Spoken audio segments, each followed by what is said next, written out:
ஏர் India flight கீழே விழுந்ததுக்கு காரணம் எல்லாரும் தெரியாமல் அந்த போயிங் கம்பெனி நினச்சிட்டு இருக்காங்க. பட் இது எல்லாத்துக்கும் காரணம் அந்த இந்தியாவில் இருக்கக்கூடிய பைலட்டு, 56 வயசான அந்த பைலட்டு தான் எல்லா பிரச்சனைக்கும் காரணம். இதை தெரியாமல் இந்தியன் மீடியாலாம் அப்புறம் இந்தியன்ஸ்லாம் இருந்துக்கிட்டு போயிங் மேலே பழி போட்டுட்டு இருக்காங்க அப்படிங்கிற ஒரு பர்டிகுலர் நரேட்டிவை ஸ்லோவாக இந்தியாவுக்கு எதிராக, இந்தியன் பைலட்ஸ்க்கு எதிராக, இந்தியாவில் இருக்கிறவங்க எல்லாம் வந்து இப்படி தான்ப்பா டிப்ரெஸ்டு பீப்புள் அந்த மாதிரி மாற்ற ஆரம்பிச்சு ஒரு நரேட்டிவை இன்டர்நேஷனல் போயிங் வந்து செட் பண்ண ட்ரை பண்ணிட்டு இருக்காங்க. அண்ட் இன்னைக்கு வீடியோல அதை பத்தி தான் நான் உங்ககிட்ட டீடைலா சொல்ல போறேன். நம்ம நிறைய பேர் நினைக்கலாம், மதன் விடுமதன் நாங்க இறந்து போயிட்டாங்க, கஷ்டமா இருக்குது, நம்ம வாழ்க்கையை பார்த்துட்டு போலாம் நீங்க நினைச்சீங்கன்னா இது அவ்வளவு ஈஸியான பிரச்சனை கிடையாது. லிட்டரலா உங்களை என்ன நம்மள மாதிரி இங்க இருக்கக்கூடிய 140 கோடி பேர் மக்கள் இருக்காங்க தெரியுமா, அத்தனை பேருக்கும் வந்து ஒரு மரியாதைன்னு ஒன்று இருக்குது. அதை சுத்தமா தராம அவனோட ப்ராஃபிட்டுக்காக அவன் வந்து நம்மளை ஏமாத்திட்டு கண்ணு முன்னாடி போகிறத, அதுவும் வெஸ்டர்ன் மீடியா, அந்த பெரிய பெரிய மீடியா கம்பெனி பேரெல்லாம் இருக்குல்ல, ரியூட்டர்ஸ், வால் ஸ்ட்ரீட் ஜேர்னல், இந்த மாதிரி ஒரு 4-5 பேரை வச்சுக்கிட்டு அவங்க பண்ற ஒரு டிராமா இருக்குல்ல, உண்மையிலே மனசுக்கு கஷ்டமா இருக்குது. என்ன நடந்துட்டு இருக்கு அப்படிங்கறத நான் உங்ககிட்ட டீடைலா சொல்றேன். ஏன்னா கடைசியில அங்க சுத்தி இங்க சுத்தி பழி போடுறதுக்கு உன் கம்பெனி நீ ஒழுங்கா ஃபிளைட்டை செய்யலன்னா கடைசியில ஒரு இந்தியன் பைலட் மேல பழி போடுவியான்னு தான் கேட்க தோணுது. என்ன நடந்துட்டு இருக்கு அப்படிங்கறத நான் டீடைலா சொல்றேன். அதுவும் பழி போடுறது ஒரு சாதாரண பைலட் கிடையாது, கேப்டன். ஓகேவா, 56 வயசு, அவர் இது வரைக்கும் அத்தனை ஃபிளைட்டை ஃபிளை பண்ணியிருக்காரு. எல்லாம் பண்ணது அவர் வந்து டிப்ரெஷன்னால இப்படி வந்து அவர் பிளான் பண்ணி ஒரு தற்கொலை பண்ணி கொலை பண்ணி எல்லாரையும் சேர்த்து சாவடிச்சிட்டாரு அப்படிங்கிற ஒரு நரேட்டிவ் இப்போ செட் பண்ண ஆரம்பிக்கிறாங்க. அது எவ்வளவு தப்பான விஷயம், இதுக்கு பின்னாடி போயிங் தான் பண்றாங்கன்னு நான் சந்தேகிக்கிறதுக்கான காரணத்தையும் உங்ககிட்ட டீடைல்டா சொல்றேன். But as I always say, அதெல்லாம் பார்க்க ஆரம்பிக்கிறதுக்கு முன்னாடி இந்த மாதிரி வேர்ல்டு ஃபுல்லா நடக்கக்கூடிய எல்லா விஷயத்தையும் நீங்க ரொம்ப சிம்பிளா ஒரு 10 நிமிஷத்துல டெய்லி தெரிஞ்சுக்கணும்னு நினைச்சீங்கன்னா மதன் கௌரி சேனலை சப்ஸ்கிரைப் பண்ணி MG ஸ்குவாட்ல சேருங்க. Now let's get started. Hello everyone, நான் Madhan Gowri and hello my dear MG squad. First விஷயம் என்ன அப்படிங்கிறதுலேருந்து வர ஆரம்பிக்கிறேன். நம்ம எல்லாருக்குமே வந்து போயிங்கில் என்ன நடந்துச்சுன்னு தெரியும் கரெக்டாக. அந்த ஏர் இந்தியா ஃப்ளைட் வந்து டேக் ஆஃப் ஆகுது அகமதாபாத்லேருந்து. டேக் ஆஃப் ஆகி அண்டர் அ மினிட், ஒரு நிமிஷத்துக்குள்ளே அந்த ஃப்ளைட்டில் என்ஜினுக்கு போக வேண்டிய ஃபியூவல் கரெக்டாக அது கட் ஆஃப் ஆகுது. அதுதான் இப்போ நம்ம தெரிஞ்சுக்கிட்டோம். ஸோ பிளாக் பாக்ஸில் நம்மளுக்கு அந்த டேட்டா தான் கிடச்சிருக்குது. ஃப்ளைட்டு டேக் ஆஃப் ஆன உடனே என்ஜினுக்கு போகிற ஃபியூவல் கட் ஆஃப் ஆகுது. ஃபியூவல் கட் ஆஃப் ஆன உடனே ரெண்டு என்ஜினும் ஃபெயிலியர் கரெக்டாக. ஸோ என்ஜின் ஃபெயில் ஆனவுடனே ஃப்ளைட்டு கீழே போய் விழுகுது. விழுகிறப்போ கிட்ட வந்து ஒரு ஹாஸ்டல், அந்த ஹாஸ்டலில் வந்து மெடிக்கல் காலேஜ் ஸ்டூடெண்ட்ஸோட ஹாஸ்டல், கவர்மெண்ட் காலேஜ், பசங்க ரொம்ப கஷ்டப்பட்டு மெரிட்டில் படித்து அங்கே படிச்சுட்டு இருக்கக்கூடிய பசங்க லஞ்ச் பிரேக் வந்திருக்காங்க. மெஸ்ஸில் சாப்பிட்டுட்டு இருக்கப்போ இது வந்து மொத்தமாக இடிக்குது. இதுதானே நடந்திருக்கு. 200 பேருக்கு மேல இறந்து போயிருக்காங்க. ரொம்ப சோகமான ஒரு சம்பவம். இதுல 2 என்ஜினுக்கும் போகிற ஃபியூயல் வந்து கட் ஆஃப் ஆயிடுச்சுன்னு நம்ம பேசுறோம்ல. ஏன் 2 என்ஜினுக்கும் போகிற ஃபியூயல் கட் ஆஃப் ஆயிருக்கு அப்படிங்கிற ஒரு கேள்வியை நம்ம கேட்டோம்னா அதுக்கு ரீசன் இந்த அதுக்குன்னு வந்து ஒரு ஸ்விட்ச் இருக்கும். அந்த ஸ்விட்ச் வந்து ஒரு டர்ன் பண்ணுற ஸ்விட்ச். அந்த ஸ்விட்ச் வந்து ஓப்பன்ல இருந்து க்ளோஸுக்கு டர்ன் ஆகிடுச்சு அப்படின்னு சொல்றாங்க கரெக்டாக. இது ஓப்பன்ல இருந்து க்ளோஸுக்கு டர்ன் ஆகாமல் இருக்கிறதுக்கு, அதாவது தெரியாமல் டர்ன் பண்ணிடக்கூடாது, ஏன்னா ரொம்ப முக்கியமான ஸ்விட்ச் கரெக்டாக. ஸோ தெரியாமல் டர்ன் ஆகிடக்கூடாதுங்கிறதுக்காக அதுக்கு ஒரு லாக்கும் இருக்கும் அப்படின்னு வந்து நம்ம எல்லாம் இதுக்கு முன்னாடி பேசியிருந்தோம். இப்போ என்ன நடந்திருக்குன்னு பார்த்தீங்கன்னா, இந்த ஸ்விட்ச் வந்து என்ஜினுக்கு போகிற ஃபியூவலோட ஸ்விட்ச் வந்து டேக் ஆஃப் ஆன உடனே போகிறது நிறுத்தினதுனால ஃப்ளைட்டு கீழே விழுந்துருச்சு. அப்போ இந்த என்ஜினுக்கு வந்து ஃபியூவல் போகிற ஸ்விட்சை வந்து பைலட் 2 பேர்ல யாரோ ஒருத்தங்க வந்து ஆன்ல இருந்து ஆஃப்க்கு மாற்றிருக்காங்க அப்படிங்கிறது தான் இப்போ இன்டர்நேஷனலாக செட் பண்ணக்கூடிய நரேட்டிவ். ஏன் அப்படி நரேட்டிவ் செட் பண்ணுறாங்கன்னா, இதுல இப்போ இந்த பைலட் மேல தப்பு இருக்குதுன்னு வந்துருச்சுனால், இந்த பைலட் தான் இதை இன்டென்ஷனலா ஃபிளைட்டை வந்து ஆன்ல இருந்து ஆஃப்க்கு ஃபியூவல் ஆஃப் பண்ணி விட்டு போய் இடிச்சிட்டாங்க அப்படின்னு சொன்னாங்கன்னா பழியெல்லாம் ஏர் இந்தியா மேல வந்துடும். ஒருவேளை நம்ம ஆல்ரெடி வீடியோவில் பேசின மாதிரி இந்த ரிப்போர்ட் வந்த உடனே, பிளாக் பாக்ஸ் டீடைல்ஸ் வந்த உடனே வேர்ல்டு ஃபுல்லாக இருக்கிற எல்லா பைலட்ஸும் என்ன ஆனா சொன்னாங்கனால், இதை லாக் பண்ணுறதுக்கு ஒரு சிஸ்டம் இருக்குல்ல, இது இங்கேருந்து இங்கே தெரியாமல் மூவ் பண்ணிடக்கூடாதுங்கிறதுக்காக லாக் பண்ணுறதுக்கு ஒரு சிஸ்டம் இருக்கும். இந்த லாக் பண்ணுறதுக்கு இருக்கக்கூடிய சிஸ்டம் வந்து வீக்காக இருக்குது, அது ஒழுங்கா இல்லை அப்படின்னு சொல்லிட்டு 7 வருஷத்துக்கு முன்னாடியே ஒரு ரிப்போர்ட் வந்திருக்குது. அதே லாக்கிங் சிஸ்டம் தான் இப்போ இதே ஃப்ளைட்லையும் யூஸ் பண்ணியிருக்காங்க.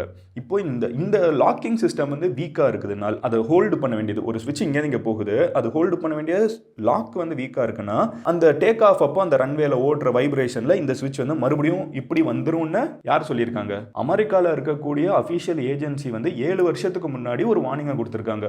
ஓகேவா? ஆனால் அதை போயிங் ஃபிக்ஸ் பண்ணல. இப்போ போயிங் வந்து வேர்ல்டு ஃபுல்லாக இந்த நியூஸ் வந்து எல்லாருமே இந்த ஸ்விட்சில் இருக்கிற லாக் சிஸ்டத்தை போயிங் இன்னும் ஃபிக்ஸ் பண்ணலன்னு பேச ஆரம்பிச்ச உடனே ஸ்லோவா என்ன பண்ண ஆரம்பிச்சிருக்காங்கன்னு பாத்தீங்கன்னா வெஸ்டர்ன் மீடியால ஓகேவா ரியூட்டர்ஸ் அதை என்கிட்ட ஒருத்தங்க கமெண்ட் செக்ஷன் இருக்கும் ஒரு இதுக்கு முன்னாடி ரியூட்டர்ஸை பத்தி பேசுறப்ப போட்டிருந்தாங்க. அதுல வந்து கமெண்ட் பண்ணியிருந்தாங்க, மதன் அதோட பேர் கூட உனக்கு சொல்ல தெரியல அப்படின்னாங்க. நான் பதிலுக்கு கேட்கிறேன், இந்தியாவில் இருக்கிற தினமலருங்கிற பேரை ஒரு வெள்ளக்காரனால சொல்ல முடியுமா? சொல்ல முடியாது இல்ல. ஏன் அவன் பேரை நான் ஒழுங்கா சொல்லணும்னு எதிர்பார்க்குறீங்க? இங்க இருந்தே வந்து நம்மளுக்கு நாலேஜ்ங்கிறது வந்து வெள்ளக்காரனை போட்டுறதும் வெள்ளக்காரன் பேசுறதை சரின்னு ஒத்துக்கிறதும் இல்ல அவனோட பேரை ஒழுங்கா சொல்றதும் நினைச்சிட்டு இருக்கோம். ட்ரம்ப் இங்க வந்தாரு ஓகேவா, ட்ரம்ப் இந்தியாவுக்கு வந்துகிட்டு சுவாமி விவேகானந்து அப்படின்னாரு. அதை எவனாவது கலாய்க்கிறோமா? அக்செப்ட் பண்ணிக்கிறோம் ட்ரை பண்றாருன்னு. ஏன் இந்தியாவில் இருக்கிற ஒருத்தன் வந்து வெளிநாட்டை பத்தி பேசுறப்போ அந்த எக்ஸாக்டா பேசணும் அப்படிலாம் ஒண்ணுமே கிடையாது. சரி, இங்க இருந்து அந்த மென்டாலிட்டி வருது. Anyway coming back to topic என்னன்னு பாத்தீங்கன்னா, இந்த மாதிரி ஒரு 4 கம்பெனி, அப்புறம் வந்து அல்ஜசீரான்றாங்க பாருங்க, ரெயூட்டர்ஸ், வால் ஸ்ட்ரீட் ஜர்னல், 2 பெரிய முக்கியமான பத்திரிகைகள், அப்புறம் த சன் யூகேல இருக்குது, அவன் டேப்லைட் அவனை விட்டுருங்க. ஸோ இந்த மாதிரி ஒரு 3-4 பத்திரிகையில்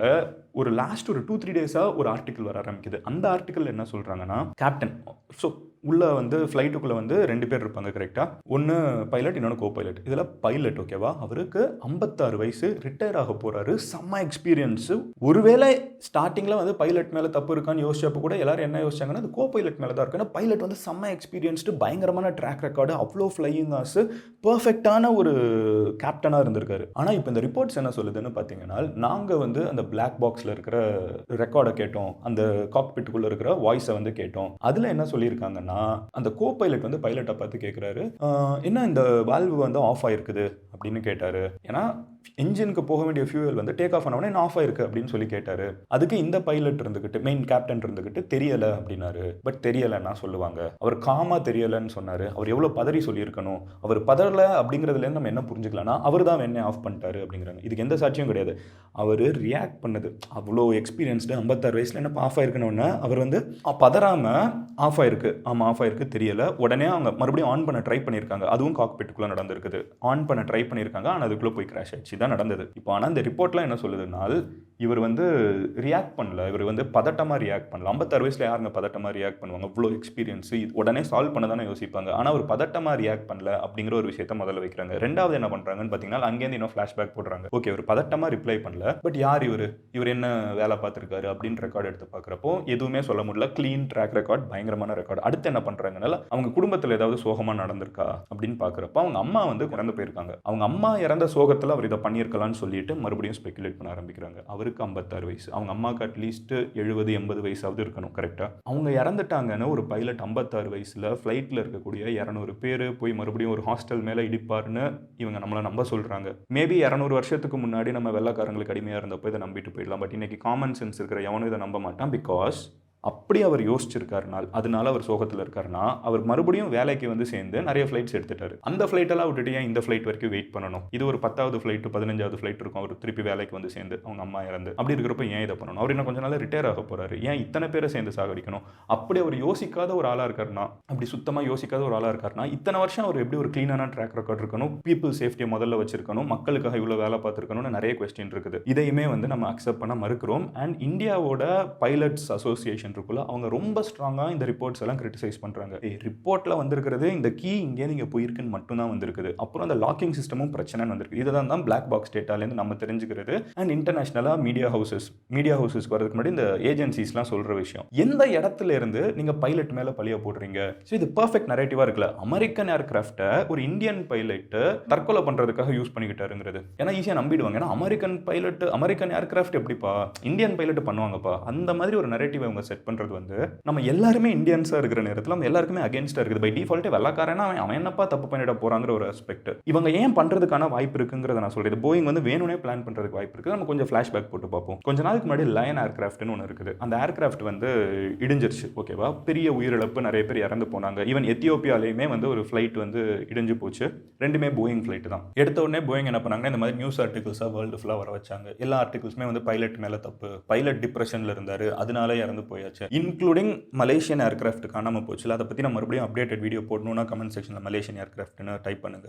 அதுலேயுமே என்ன சொன்னாங்கன்னா, பைலட் வந்து சோகமாக இருந்திருக்காரு, பைலட் வந்து டிப்ரெஷனில் இருந்தார். ஸோ ஃப்ளைட்டு விபத்தாச்சுன்னா பழைய தூக்கி உடனே பைலட் மேலே போட்டுறது. பைலட் உயிரோட வந்து சொல்ல போறாரா, இல்லைங்க நான் டிப்ரெஷனாக இல்லைன்னு இறந்து போயிட்டாரு, ஸோ அவர் மேலே பழிய போட்டுறது. இதை அவங்க பேட்டர்னாகவே பண்ணியிருக்காங்க. எஸ்பெஷலி அந்த லயன் ஏர்கிராஃப்ட் இதுவும் எத்தியோப்பியன் இதுலையும் கடைசியில் பார்த்தீங்கன்னா தப்பெல்லாம் போயிங் மேலே தான் இருந்திருக்குது. போயிங் வந்து ஃப்ளைட்டை ஒழுங்காக சரி பார்த்து கொடுக்காம அவசர அவசரமாக டெலிவர் பண்ணால் காசு வருங்கிற காரணத்துக்காக ஃப்ளைட்டை சீக்கிரமாக கொடுத்து போயிங் மேலே இருக்கிற ஒரே தப்புனால 2 ஃப்ளைட்டு கிராஷ் ஆகி பல 100 பேர் இறந்து போயிருக்காங்கிறது கடந்த 10-15 வருஷம் வரலாறு. ஓகேவா? இது போயிங் ஆல்ரெடி பண்ணியிருக்காங்க. ஆனால் எடுத்த உடனே பைலட் மேலே பழிய போட்டுறது. இதனால தான் இந்தியாவில் இருக்கிற எல்லா பைலட் அசோசியேஷனும் கோவப்பட்டு இந்த ரியாக்ஷனை கொடுக்குறாங்க. அண்ட் பைலட் அசோசியேஷன்ஸ் மட்டும் கிடையாது, நீங்கள் அடுத்த ஸ்டெப் யோசிச்சு பாருங்க. ஜெர்மன் விங்ஸ் மாதிரி இது நடந்திருக்கலாம்னு சொல்லிட்டு மறுபடியும் கம்பேர் பண்ணுறாங்க. ஜெர்மன் விங்ஸ் அப்படிங்கிறது வந்து இந்த ஆர்டிகல்ஸ்லாம் இதான் போட்டிருக்காங்க. ஜெர்மன் விங்ஸ் மாதிரி வந்து ஏர் இந்தியா பைலட்டும் பண்ணியிருக்கலாம். ஜெர்மன் விங்ஸ்ங்கிறது வந்து ஒரு ஏர்கிராஃப்ட் மறுபடியும் கொஞ்சம் வருஷத்துக்கு முன்னாடி கோ பைலட் வந்து, ஓகே, பைலட் கிடையாது, கேப்டன் கிடையாது, கோ பைலட் வந்து காக்பிட்ல இருந்து கேப்டன் கொஞ்ச நேரம் வெளியே போன உடனே கதவை சாத்திட்டு அவர் வந்து மொத்த ஃப்ளைட்டையும் வந்து அவர் டிப்ரெஷன்ல இருந்திருக்காரு, பலமுறை டிப்ரெஷன்ல இருந்திருக்காரு, கவுன்சிலிங்லாம் போயிருக்காரு, ஒரு பெரிய ரெக்கார்ட் இருக்குது. அவர் என்ன பண்றாருன்னா தற்கொலை பண்ணணும்னு முடிவு பண்ணிடுறாரு. யாரு? ஜெர்மன். அவர் வந்து அந்த ஃப்ளைட்டை கொண்டு போய் ஒரு பிரெஞ்சு ஆப்ஸ் மேல, ஒரு பிரெஞ்சு மலைகள் மேல வந்து போய் அதை இடிக்கிறார். இடிச்சு எல்லாருமே இறந்து போனாங்க. இது வந்து கடைசியில் ஒரு suicide and murder on French Alps அப்படிங்கிறத சொல்லி முடிச்சாங்க. இப்போ இவங்க என்ன பண்றாங்கன்னா அதே பழிய தூக்கி இந்தியன் பைலட் மேல வைக்க பார்க்குறாங்க. அந்த இடத்துல பண்ணது யாரு? Co pilot. புதுசா வந்தவங்க, பெருசா விவரம் கிடையாது கம்பேர் டு த கேப்டன். அவர் வெளியே போனாலும் அவர் தடுத்துருவாருன்னு தெரிஞ்சு அவர் வெளியே போகிற வரைக்கும் வெயிட் பண்ணி அதுக்கப்புறம் சாத்தி எல்லாம் பண்ணியிருக்காங்க. இதையும் இப்போ இந்த இடத்தையே யோசிச்சு பாருங்களேன். இப்போ இந்தியாவில் வந்து அத்தனை பேரும் இறந்து போகிறதுன்னு இருக்குல்ல, ஆக்சுவலாக அதுலேருந்து தவிர்த்திருக்கப்பட்டிருக்கலாம்ங்கிறது தான் யதார்த்தமான ஒரு உண்மை. நீங்கள் யோசிச்சு பாருங்களேன். அது வந்து அவ்வளோ பெருசாக வெடிச்சு இறந்து போகிறதுக்கான ரீசன் வந்து எல்லா எக்ஸ்பர்ட்ஸும் என்ன சொல்கிறாங்கன்னா, இது போய் இடிச்சு இவ்வளோ பெருசாக இறந்து போகிறதுக்கான முக்கியமான காரணம் என்னன்னு பார்த்தீங்கன்னா, ஃபியூவல் வாஸ் ஃபுல். ஃபியூவல் ஏன் ஃபுல்லாக இருந்துச்சுன்னா அப்போ தானே டேக் ஆஃப் ஆகிருக்குது அண்ட் ஃபியூவல் ஃபுல்லாக இருக்குது. அதுதான் வந்து ஒரு மிகப்பெரிய வெடிப்பை உருவாக்கி இருக்குது. அவ்வளோ பெருசாக கொழுந்து விட்டு எரிஞ்சு எல்லாரும் இறந்து போகிறதுக்கு ஃபியூவல் தான் வந்து அதை ஆம்பிளிஃபை பண்ணியிருக்குது. அண்ட் இதுதான் மேஜர் ரீசன். கிராஷ் ஆனதுக்கு காரணம் உள்ளுக்குள்ள நிறைய இருந்தாலும் அது வெடிச்சு சிதறினதுக்கு காரணம் ஃபியூவல் டேங்க் ஃபுல்லாக இருந்திருக்குது. ஸோ இது ஃபியூவல் டேங்க் வந்து கரெக்டாக வெடிக்குங்கிறதுக்கு எந்த கேரண்டியும் கிடையாது. கரெக்டாக நீங்கள் கிட்ட இருக்கிற ஒரு பில்டிங்கில் போய் இடிக்கிறப்போ maybe it could have been aborted also. Maybe அந்த ஃபியூவல் டேங்க் மிஸ் ஆயிருந்துச்சுன்னா so it's a coincidence. And அது வந்து ஒரு பை சான்ஸ். உண்மையிலே ஒரு பைலட் வந்து தற்கொலை பண்ணணும்னு நினச்சா அந்த ஜெர்மன் விங்ஸ் நடந்த மாதிரி, அந்த ஜெர்மன் விங்ஸ்ங்கிறது ஏர்லைன்ஸ், அதில் நடந்த மாதிரி பைலட் வந்து மேலே போயிட்டு ஒரு மலையில் போய் இடிக்கிறேன், அவ்வளோ பெரிய ஒரு உயரத்துல இருந்து போய் விழுகிறேன், அந்த மாதிரி பிளான் பண்ணால் பரவாயில்ல. டேக் ஆஃபே ஒரு நிமிஷத்தில் யாருங்க இதை பண்ணுவாங்க? அதை பண்ணியிருந்தாலும் உடனே அவர் மறுபடியும் எதுக்கு ஆன் பண்ணணும்னு நினைக்க போறாரு? அந்த ரிஸ்க்கை ஏன் வந்து அவங்க மறுபடியும் ஓகே இது ஒரு வேலை அப்படின்லாம் யோசிக்கவே மாட்டாங்க. கரெக்டாக தற்கொலை பண்ணணும்னு நினைக்கிறோம், தற்கொலை பண்ண போகிறோம். அதுவும் இவ்வளோ தெளிவான எல்லாரையும் சேர்ந்து தற்கொலை பண்ண போகிறேங்கிற ஒருத்தங்க யோசிச்சாங்கன்னா, அதுவும் 56 வயசில் ஃப்ளைங் எக்ஸ்பீரியன்ஸோடு இருந்துச்சுன்னா அவங்க ஏன் சான்ஸுக்கு சில விஷயங்களை விடணும்? ஏன் ஒருத்தங்க தப்பிச்சு போகிற மாதிரி ஒரு, ஏன்னா இதில் ஒருத்தங்க தப்பிச்சிருக்காங்கல்ல, ஏன் அந்த மாதிரி ஒரு விஷயத்தை உருவாக்கணும்? அப்படி பண்ண வாய்ப்பே கிடையாது. இந்த ஆர்டிக்கல்லாம் பார்க்குறப்ப அதான் ரொம்ப மனசு கஷ்டமாக இருக்குது. நம்ம 2025 வாழ்ந்துட்டு இருக்கோம். இன்னமும் உடனே எடுத்து ஒரு இந்தியன் பைலட் மேலே பழிய போட முடியும். ஏன்னா அவங்க ஒரு இந்தியன். கரெக்டாக இது ஒரு அமெரிக்கன் பைலட்னா இதே பண்ணுவாங்களா? பண்ண மாட்டாங்க. இந்தியன்னா ஈஸியாக பழிய தூக்கி போடுவாங்க. அதை நம்ம ஊரில் இருக்கிற இந்திய மக்களே நிறைய பேர் நம்புவோம். ஏன்னா இந்தியன்ஸ் தானே, தப்பு பண்ணலாம். அமெரிக்கன்ஸ் கரெக்டாக தான் இருப்பாங்க. போயிங் கரெக்டாக தான் இருக்கும். No, Boeing has a very shitty track record of being very lame and very இந்த போயிங் மேக்ஸ்லாம் நீங்கள் வாசிக்க ஆரம்பிங்க. அதுலேருந்துலாம் வந்து அவங்க ரொம்ப மோசமாக அவங்களோட குவாலிட்டி செக்ஸ் எல்லாம் இருக்குது, இருக்க வேண்டிய லெவலுக்கு இல்லை. அண்ட் அவங்க அதே மாதிரி வந்து நிறைய சேஃப்டி காம்ப்ரமைஸ் பண்ணியிருக்காங்கிறது இன்டர்நெட்டில் நீங்கள் சின்ன சர்ச் பண்ணிங்கனாலே ஒரிஜினலாகவே அவங்க அப்படி பண்ணியிருக்காங்க. நிறைய ஏஜென்சிஸே சொல்லியிருக்காங்க, experts, government experts, American experts. நீங்கள் சர்ச் பண்ணி பாருங்கள். போயிங்கில் இருக்கிற ஒரு இன்டர்னல் மெயிலில் இருந்த ஒரே ஒரு லைனை மட்டும் உங்ககிட்ட சொல்கிறேன். போயிங்கோட ஏர்கிராஃப்ட்லாம் இப்போலாம் டிசைன் பண்ணுறது வந்து clowns and monitored by monkeys அப்படின்னு போட்டிருக்காங்க. இன்டர்னல் எம்ப்ளாயே சொல்லியிருக்காங்க. ஓகேவா? ஸோ தயவு செஞ்சு இங்கே உடனே இல்லை அமெரிக்கா தான் கரெக்ட், போயிங் தான் பெஸ்ட்டுன்னு யாரும் யோசிக்காதீங்க. சர்ச் பண்ணி நீங்களே கொஞ்சம் பாருங்க. ஒரு விஷயம் சொல்கிறேன், இன்னமும் நம்ம இந்தியன்னா தப்புங்கிற ஒரு மைண்ட் செட்டுக்கு போகிறதுலேருந்து வெளியே வர ஆரம்பிக்கணும். இப்படியே நம்ம இருந்தோம்னா அவ்வளோதான், நம்ம தலையில் ஏறி தவளை வசிச்சுக்கிட்டே தான் இருப்பாங்க. 21ஆம் நூற்றாண்டு நம்மளோட காலகட்டம். நம்ம முன்னேறதை எவன் தடுத்தாலும் தூக்கி போட்டு ஏறி போய்கிட்டே இருப்போம். எவன் தப்பு செஞ்சாலும் அதை தப்புங்கிறத உறக்க சொல்லுவோம். நாளைக்கு இன்னொரு வீடியோவில் பார்க்குறேன். உங்கள் ஃப்ரெண்ட்ஸ் யாருக்காவது இந்த வீடியோ நீங்கள் ஷேர் பண்ணணும் அப்படின்னு நினச்சிங்கன்னா please feel free to share. And நீங்கள் இந்த மாதிரி முக்கியமான டிஸ்கஷன்ஸை நான் உங்ககிட்ட வந்து சேர்க்கணும்னு நினச்சிங்கன்னா அது சப்ஸ்கிரைப் பட்டன் நமக்கு இங்கே MG ஸ்குவாடில் சேருங்க. ஏன் முதல்லலாம் சொல்ல மாட்டேன் இப்போலாம் சொல்கிறேன்னு கேட்டிங்கன்னா, இதை சொன்னால் தான் நிறைய பேர் பண்ணுறாங்க. அண்ட் பண்ணால் தான் உங்ககிட்ட அடுத்த வீடியோ கரெக்டாக வந்து சேரவும் சரி. இல்லைனா அல்கோரிதம் எனக்கு நிறைய யூடியூப் சேனல்ஸ் வந்துருச்சு, ஈஸியாக நம்ம கண்டென்ட் மிஸ் பண்ணிவிடும். ஓகேவா? சப்ஸ்கிரைப் பண்ணிடுங்க. I'll see you tomorrow. Love you all. Take care. Bye. Cheers MGs.